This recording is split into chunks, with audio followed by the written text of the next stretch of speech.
What's going on, WB? It's Nick Wright. Now check it out. Front raises. I remember when I first began bodybuilding, before I even competed and stepped on stage, I'd always see Ronnie Coleman and all the pro bodybuilders in their training DVDs doing the front shoulder raises.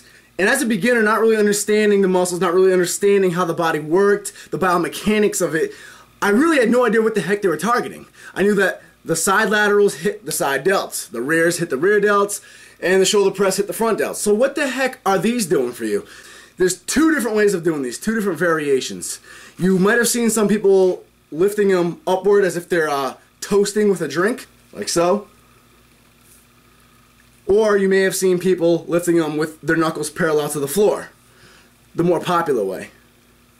Well, the first method is actually one that I like to use for a while. See, when I first began training, I couldn't do this method. For whatever reason, just the way I was designed, my shoulder would always click and it'd feel real uncomfortable.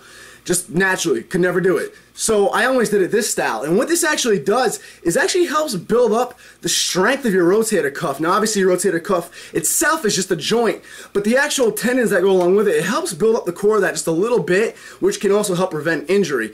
Secondly, this really targets and isolates that front delt, but in a slightly different way than the shoulder press does. When you flex and you come in and you have all the striations coming through, that's the front raises right there. They're really helping you contract that delt. It's almost like the principle of a fly for chest.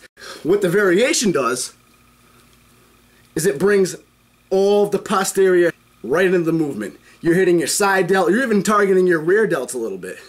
By twisting it with your pinky up towards the ceiling, that is going to actually help incorporate the very side of your delt, and you can feel it. And the higher up you raise, the more that tension cranks back into the back of your shoulder and actually hits the rear delt.